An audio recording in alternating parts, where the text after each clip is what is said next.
Deep down, we all want an awesome shop. What I want to show you are 10 ridiculously cool shop organization ideas I've come across that not only go above and beyond, but could spark an idea for your shop. And trust me, you're not going to want to miss number 1. This video is sponsored by AG1. Starting at number 10, check out this amazing backlit display cabinet by Get Hands Dirty. What I love about this is that she's treating her shop like more than just a utility. It's a nice place to be, and showing off some nice tools is a great way to do that. The added benefit of display cases like this is that you can quickly see what tools you have and where they're located, while keeping them clean from dust. I've seen other examples of clear cabinets like this in the shop, and to me it's just a cool way to personalize the space while also forcing yourself to keep those cabinets organized. Good luck with that.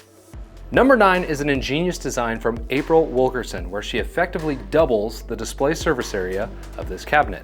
With one simple motion, you can see both sides of the shelf, which reveal a ton of organization possibilities. If she had just built a regular cabinet here, which is what most people would do, whatever sits behind that first row disappears forever into the great abyss. You know what I'm talking about. Finding ways to multiply surface area is an easy hack to make your space more efficient to work in. You could also do a sliding tool wall or multi-layered cabinets for smaller tools. Don't let the physical wall area limit your imagination.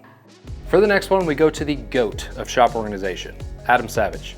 If you haven't seen his shop here on YouTube, we can't be friends. Adam's shop is an eclectic mix of lots of different things. There's no continuous aesthetic like some shops. One of the coolest things Adam does is repurpose old things and turns them into shop infrastructure. Take this medical cart that previously lived in a hospital somewhere. The sturdy construction and beefy drawers make it a perfect fit and add some personality too. Or take these old airline food carts. Now they hold all kinds of materials that he uses.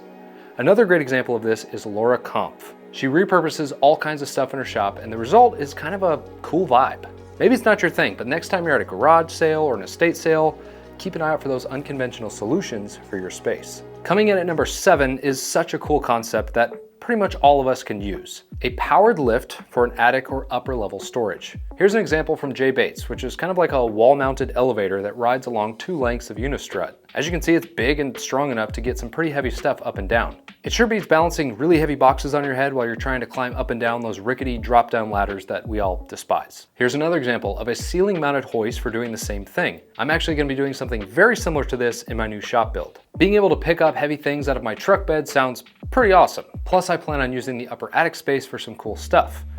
More on that to come. Now, I will say that unless you're building your structure specifically for this, it's probably worth getting a second opinion from someone like a structural engineer, just to make sure your roof trusses and general structure can support the additional weight.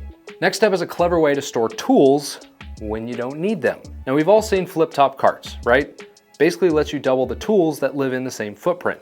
Pretty cool. But what about using that same methodology to hide some less frequently used tools in inconspicuous areas? Michael Alm's solution for shoving his small lathe into his miter station may seem strange, but I think it's actually a genius use of space. You're pretty much never going to be using both your lathe and your miter saw at the same time, and he doesn't have a cart shoved somewhere where he's not using the lathe, which I'm guessing is most of the time. What tools could you hide in your shop such that using them wouldn't burden another tool or area? Look, I take a lot of pride in my shop, and the same goes for my health, which is why I drink AG1 to give me foundational nutrition that I need. It supports whole body health based on a science-driven formulation of micronutrients, phytonutrients, and essential symbiotics. AG1 supports the brain, the gut, and the immune system. Look, there's a lot that goes into being healthy, but your nutrition is quite possibly the most important part. That's why mixing up 1 scoop of AG1 into 8 ounces of cold water every day is the easiest way to make sure you give your body what it needs. I've been taking AG1 for years now, well before I ever agreed to endorse them here on YouTube. And that's because lots of health brands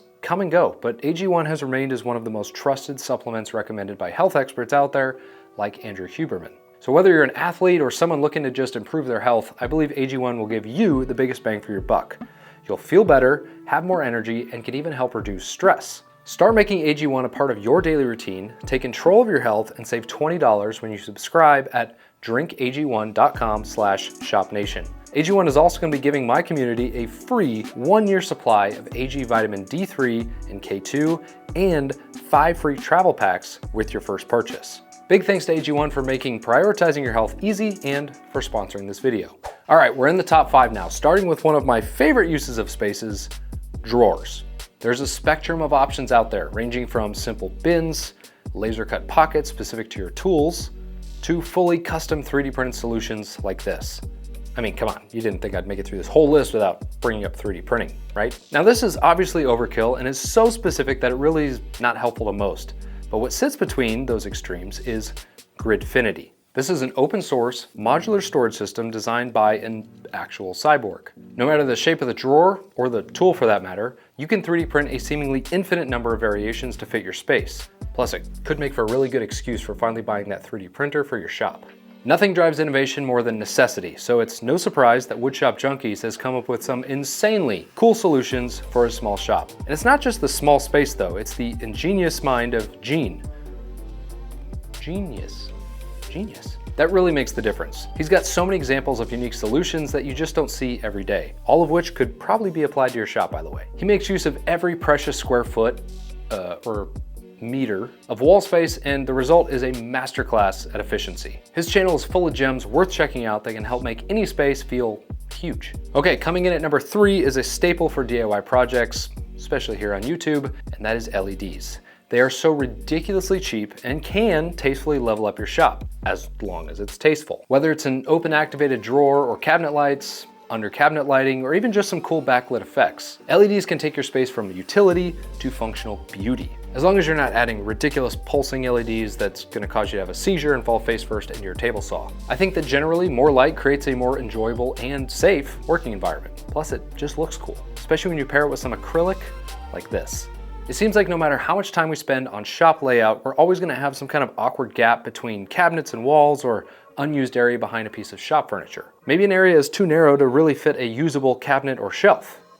Or is it? Check out these pull-out tool organizers by Marco Elert. This narrow and deep space was used perfectly to store cordless power tools, bits, and consumables. You can tell that every part was intentional from the function all the way to the finish. And again, no matter how well you plan, you're probably gonna end up with a space like this. So how can we use them for something other than shoving random things in? I mean, I can't be the only one out there that does that, right? Okay, number 1 is really an entire shop tour video.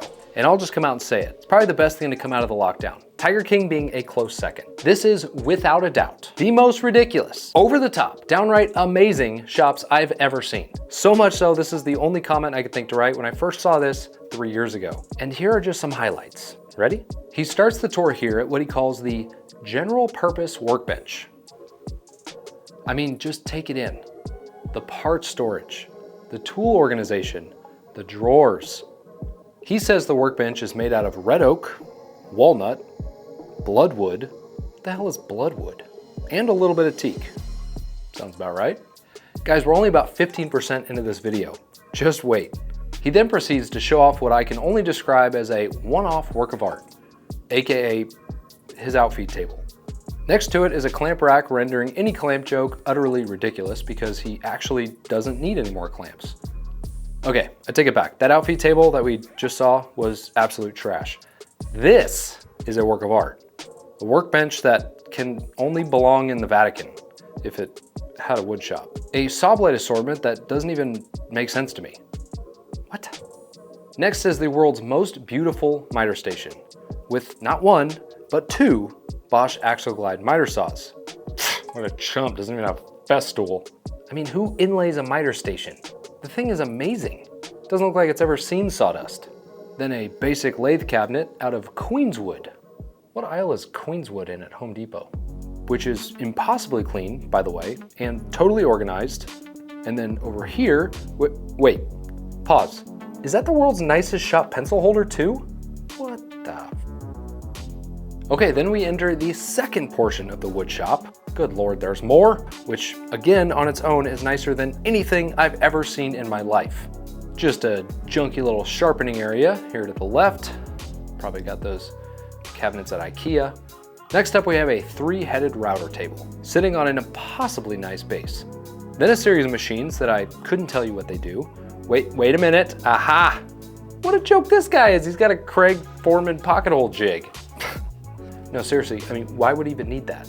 Then we just see kind of a run-of-the-mill sanding station. Okay, so maybe he does own some festool, so what? And then to top it off, an entire wall of wood species and finish samples, because that's a thing.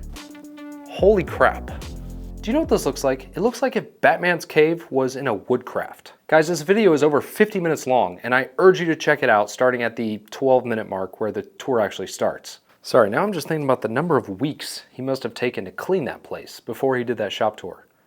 I didn't see a speck of sawdust anywhere. I guess he has the world's greatest dust collection too? What a place.